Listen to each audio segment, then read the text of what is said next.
মা বাবার সাথে ভালো আচরণ করবি যুবক। আল্লাহর ইবাদত, মা বাবার ভালো আচরণ আল্লাহর ইবাদত। মা বাবার সাথে ভালো আচরণ কেন আল্লাহ বারবার এই কথাগুলো বলেন? যেখানে আল্লাহর ইবাদতের কথা সেখানেই মা বাবার খেদমতের কথা আল্লাহ বুঝাইতে চান। আল্লাহর ইবাদত ছাড়া যেমন জান্নাতে যাওয়া যাবে না, মা বাবারে রাজি করা ছাড়াও জান্নাতে যাওয়া যাবে না। রিজার রাব্বি ফি রিজাল ওয়ালিদ ওয়া সাখতুর রাব্বি ফি সাখতিল ওয়ালিদ। মা বাবা কি যদি রাজি করো আল্লাহ রাজি হয়ে যাবে ভাই। মা বাবা যদি অসন্তুষ্ট হয় আমার আল্লাহ অসন্তুষ্ট হয়ে যাবে। ঠিক না বে ঠিক? জোরে বলে। মা বাবার সাথে ভালো আচরণ করা দরকার। কেমন আচরণ করবা ভাই? আল্লাহ বলেন ইম্মা ইয়াবলুগান্না ইনদাকাল কিবারা আহাদুহুমা। মা বাবার যদি দুইজনের একজন বার্ধক্যে উপনীত হয়ে গেছে, আও কিলাহুমা, অথবা দুইজনই বার্ধক্যে উপনীত, বুড়া হয়ে গেছে, বৃদ্ধ হয়ে গেছে, আল্লাহ ডাক দিয়া বলেন ফালা তাকুল লাহুমা উফ। এমন কোন কথা বলিও না রে যুবক যেই কথার কারণে মা বাবা আঘাত পায়। মা বাবা এই কথা বলে, সন্তান তুমি এই কথা কেন বললা? মার জবান দিয়া বাবার জবান দিয়া যেন শব্দ বের না হয়, কারণ মা বাবা এমন দামি সম্পদ। সালাসু দাওয়াতিল মুস্তাজাবাত। মায়ার নবী বলেন তিনটা দোয়া আল্লাহ ফেরত দিবে না। এক নম্বর দোয়া দাওয়াতুল মাজলুম, মাজলুমের বদদুয়া আল্লাহ ফেরত দিবে না। অন্যের উপর অত্যাচার করেছো, আল্লাহর বান্দা নির্যাতিত হইয়া ওই বান্দা যখন আল্লাহ তাআলার কাছে বলবে আল্লাহ তোমার বান্দা আমার উপর নির্যাতন করেছে, মাজলুম যখন আল্লাহর কাছে সাহায্য চাইবে, আল্লাহ সাহায্য করো, আল্লাহ সাহায্য চাইতে দেরি হবে, ওই বান্দার বদদুয়া কবুল হতে দেরি হবে না। এরে নবীর আশিক উম্মতের দল, তুমি প্রভাবশালী, অন্যের জমিনে এক হাত ঢুকে গিয়েছো, তোমার বোনের হক তুমি মেরে খেয়েছো, সমাজের তুমি নেতা, প্রতিবেশীর হক অন্যের জমি তুমি জোর দখল করেছো। এটা তো এই চালাকসর এলাকায় নাই, না এই নরসিংদী এলাকায় তো নাই, নারায়ণগঞ্জ এলাকার কথা বলতেছি, সেখানে আছে। নরসিংদী এলাকার মানুষ ভালো, জোর দখল করে না। হ্যাঁ আছে, এলাকায় এলাকাও জোর দখল করে, আছে। জোরে কন।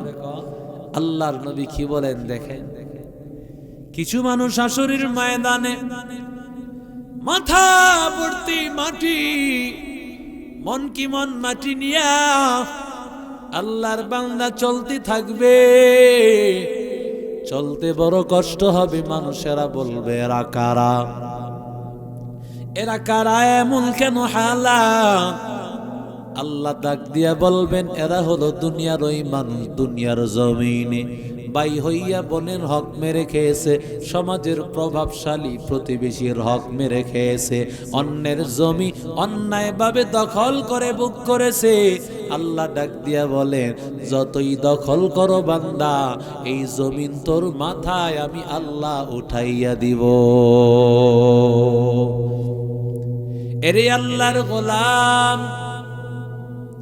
যতই বাহাদুরি করো যুবক, যত রংবাজি করো যুবক, তোমার চাইতে বড় একজন আছে না নাই?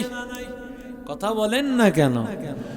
কত বড় সন্ত্রাস, কত বড় টেন্ডার বাস, তোমার চাইতে বড় একজন আছে বান্দা। ওয়ামাকারু ওয়ামাকারাল্লাহ ওয়াল্লাহু খায়রুল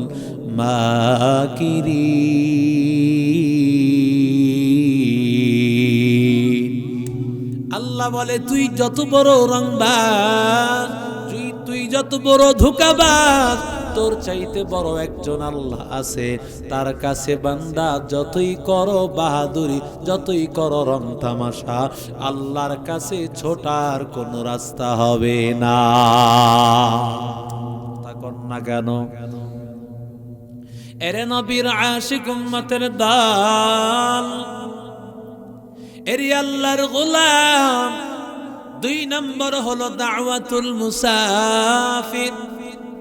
মুসাফির আল্লাহর বান্দা সফর অবস্থায় আছে, ওর দোয়াও আল্লাহ কবুল করেন, সুবহানাল্লাহ বলেন। 3 নম্বর হলো দাওয়াতুল ওয়ালিদি আলা ওয়ালাদি। মা বাবায় যদি সন্তানের জন্য দোয়া করে রে যুবক, ওই মা বাবার দোয়া বুলেট মিস হতে পারে, মা বাবার দোয়া মিস হতে পারে না।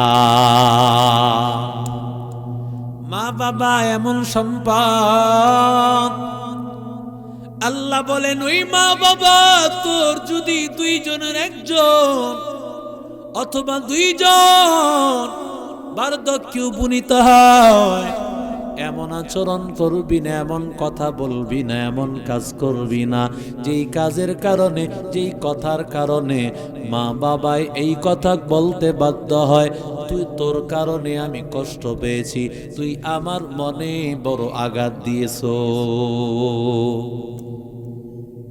কারণ মা বাবার মনে আঘাত পাইলে আঘাত পান কে?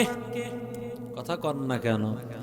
মা বাবার মনে আঘাত দিও না, কারণ আমার আল্লাহ সহ্য করবে না, আমার আল্লাহ সহ্য করবে না রে ভাই।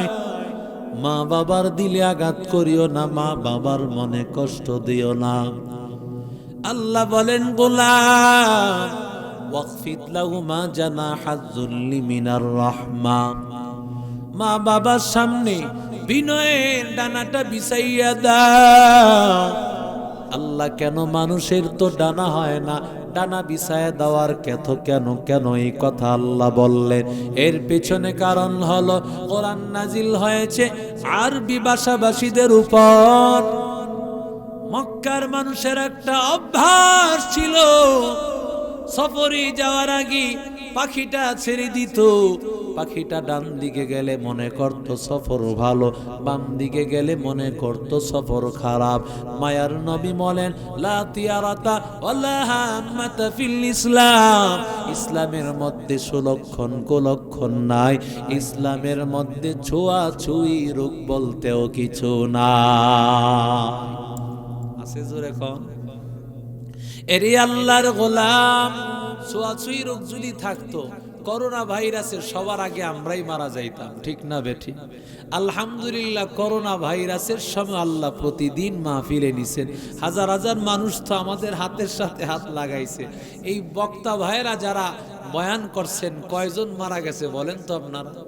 কথা কন না কেন? তাদের হাতের সাথে তো কত মানুষের হাত লেগেছে।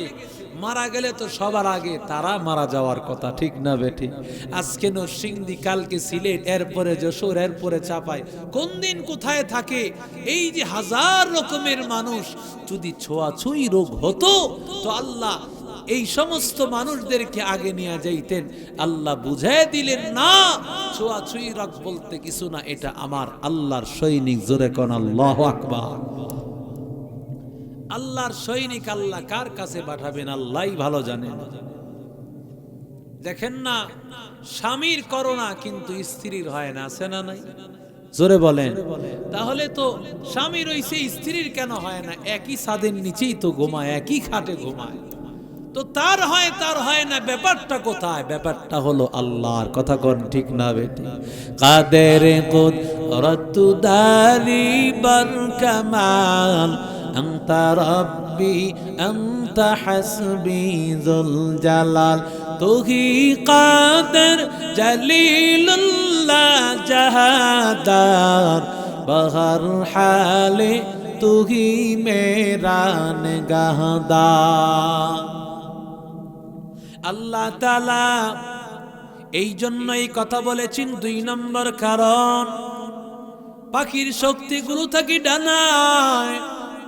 ডানা খুলে দিলে পাখি উড়তে পারে, ডানা বেঁধে দিলে উড়তে পারে না। আল্লাহ বুঝাইতে চান, ও নরসিংদী এলাকার যুবক, আমার আল্লাহ কি বুঝাইতে চান? আল্লাহ বুঝাইতে চান, ও সন্তানেরা, মা বাবার সামনে তুই মরা লাশের মতো হও। মা বাবার সামনে তুমি মরা লাশের মতো থাকবা।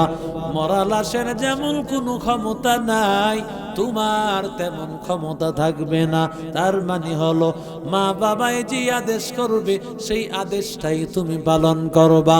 যদি আল্লাহর বিরুদ্ধে না হয়, নবীর আদর্শের বিরুদ্ধে না হয়। কারণ রহমাতুল লিল আলামিন বলেন, লা তাআতা লিমাখলুকিন ফি মাসিয়াতিল খালিক।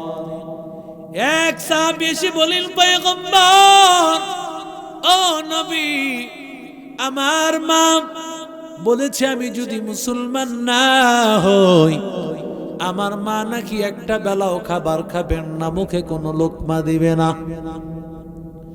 আমি যদি ঈমান না ছাড়িয়া দেই পয়গম্বর, এই অবস্থা আমি কি করতে পারি?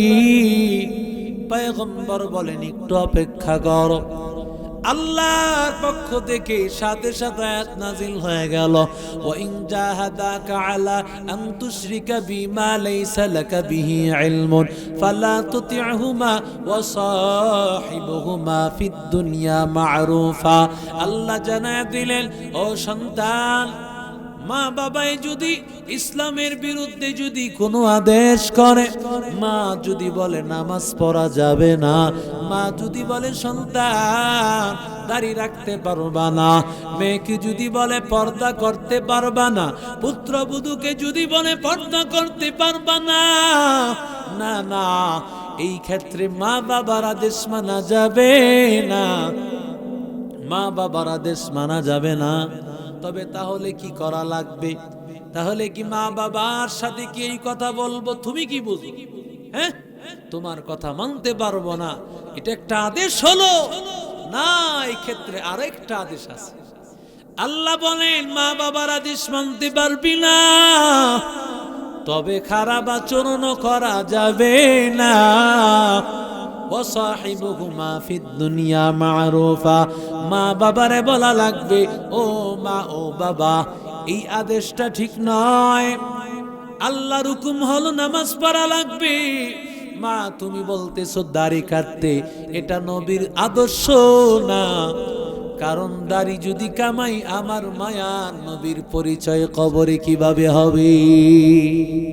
নবীর পরিচয় যদি দেখানো হয়, মান হাদার রাজুল আল্লাযী বুইসা ফীকুম, পয়গম্বর রাহমাতুল লিল আলামিনের রওজা মুবারক পর্যন্ত, কবর থেকে আমার আল্লাহ একটা রাস্তা করে দিবেন রওজা পর্যন্ত। আল্লাহর নবীকে আল্লাহ দেখায় বলবেন, চেনো নাকি এই লোকটাকে তোমরা? চিনা যাবে তখন। কথা কন না কেন? যদি নবীর আদর্শওয়ালা না হয়, চিনা যাবে? ও গো নবীর উম্মতেরা, হয়ে আজি দিশাহারা, কোরআন হাদিসের চলো, কোরআন হাদিসের চলো, যখন যাহা চাই মনে।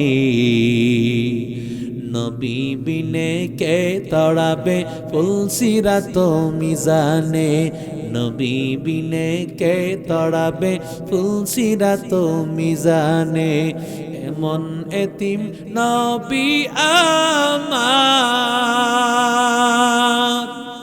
পিতা মাতা নাই যে তাহার। এমন এতিম নবী আমার, পিতা মাতা নাই যে তাহার, তারপরেও কত মারা, তারপরেও কত মারা মারলো কাফের দুশ্মনে। নবী বিনে কে তড়াবে ফুলসিরাত মিজানে, নবী বিনে কে তড়াবে ফুলসিরাত মিজানে। নবীর মায়া নাই কি তোমার, কেন দুঃখ দাও যে আবার, নবীর মায়া নাই কি তোমার, কেন দুঃখ দাও যে আবার। দুরুদ পড় স্মরণ কর, দুরুদ পড় স্মরণ কর প্রথম গাটি কাফনে। নবী বিনে কে তড়াবে ফুলসিরাত মিজানে, নবী বিনে কে তড়াবে ফুলসিরাত মিজানে। নবীর সুপারিশ লাগবে কিনা আরো জোরে বলেন। এরে নবীর আশিক উম্মতের দল, মা বাবা এমন দামি সম্পদ, মা বাবা এমন দামি সম্পদ, মা বাবাকে যদি রাজি না করো বান্দা, আমার আল্লাহ রাজি হবে না, আমার আল্লাহ সন্তুষ্ট হবে না। এরে বান্দা, রাহমাতুল লিল আলামিন বলেন, আল্লাহর নবীর আদর্শ হলো মা বাবা এমন তোমার একজন সম্পদ। তোমার মা বাবা যদি জালেম হয়, আবু হুরায়রা নবীর কাছে এসে বলেন, ও পয়গম্বর, আপনার দরবারে আসি নবী, এই জন্য আমার মা আমারে বড় আঘাত করে। নবী ডাক দিয়া কয়, আবু হুরায়রা, তুমি কি তোমার মার ব্যাপারে নালিশ করো নাকি? আবু হুরায়রা ডাক দিয়া কয়, ও নবী, না না পয়গম্বর, আমি আমার মার বিরুদ্ধে নালিশ করি না। আল্লাহর নবী ডাক দিয়া বলেন, আবু হুরায়রা,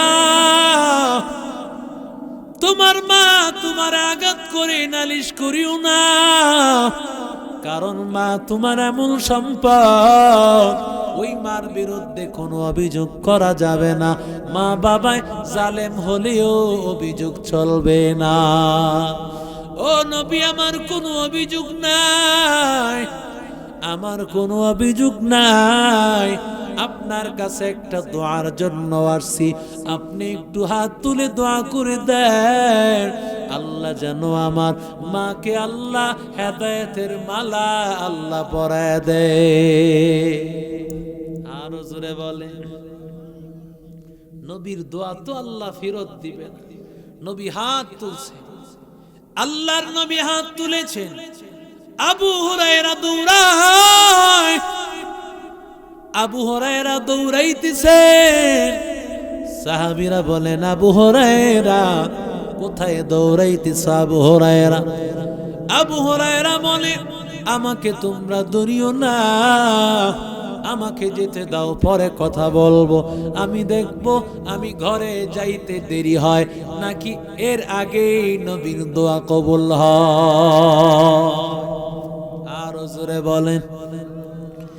আল্লাহর নবীর সাহাবী আবু হুরায়রা ঘরের দরজার সামনে হাজির, দরজায় ডাক দিয়া কয়, মাগো দরজা খুলে দাও। মা অন্য দিনের মতো আওয়াজ না, অন্য দিনের মতো মায়ের আওয়াজ না, ভিন্ন রকমের সুর, আওয়াজের মধ্যে ভিন্ন সুর পাওয়া গেল। মা বুঝতে পারলেন, সন্তান বুঝতে পারলেন, আজকের মা আমার অন্য দিনের মতো না। লম্বা সময় পরে মা দরজাটা খুলে দিল। সন্তান আবু হুরায়রা তাকাইয়া দেখে মায়ের চুল থেকে টপ টপ টপ টপ করে পানি ঝরতেছে। মা ডাক দিয়া বলেন, সন্তান আমাকে নিয়ে চলো, রহমাতুল লিল আলামিনের দরবারে নিয়ে চলো। আর দেরি করতে চাই না, এখনই আমারে পড়ে নাও লা ইলাহা ইল্লাল্লাহু মুহাম্মাদুর রাসূলুল্লাহ আতিনা ফি দারে দুনিয়া না হাসান আতিনা ফি دار عقبانا حسن يا غياث المستغيثين اهدنا لافتخار بالعلوم والغنى এরে নবীর আশিক উম্মতের দল, মা বাবা এমন সম্পদ, খলিফা মারওয়ান এমন একজন আল্লাহর বান্দা, সকাল বেলায় যখন অফিসে যাইতো খলিফা মারওয়ান তার মসনদে যাওয়ার আগে প্রথমে মায়ের কাছে যাইতো, মায়ের কাছে গিয়া সালাম জানাইতো, আসসালামু আলাইকা ইয়া উম্মি ওয়া রাহমাতুল্লাহি ওয়া বারাকাতুহু। মাকে গিয়া বলতো, মা আল্লাহর রহমত বরকত তোমার উপর নাজিল হোক। সাথে সাথে মাও জবাব দিতেন, ওয়া আলাইকাস সালাম ইয়া বুনাইয়া ওয়া রাহমাতুল্লাহি ওয়া বারাকাতুহু। ও সন্তান, তোমার উপর আল্লাহর রহমত নাজিল হোক, তোমার উপর আল্লাহর বরকত নাজিল হোক। এবার সন্তান কি বলতেন? সন্তান বলতেন, রহিমাকিল্লাহ কামা রাব্বাইতানি সগীরা। ও মা, ছোট কালে যেমন ভাবে তুমি আমাকে বড় করেছো, লালন করিয়েছো, তেমন ভাবে যেন আল্লাহ তোমাকে লালন পালন করে। সুবহানাল্লাহ বলেন। আল্লাহ তেমন ভাবে যেন তোমার উপর রহম করেন। মাও আরেকটা দোয়া করে দিতেন, রহিমাকাল্লাহ কামা বারারতানি কাবীরা। ও সন্তান, তোমার উপর আল্লাহ দয়া করুক, তুমিও যেমন ভাবে বড় হইয়া আমি মাকে ভুলো নাই, আমি মার উপর দয়া করেছো, আমি মার খেদমত করেছো। সন্তান, আমি মাকে ভুলো নাই, আল্লাহ যেন এর কারণে তোমাকেও না ভুলে যা। সুবহানাল্লাহ বলবেন না? আসেনি এখন? মারে তো সালাম দিতেই লজ্জা করে। কথা কোন ঠিক না বেটি? হ্যাঁ, মারও দেন না, বাবারও দেন।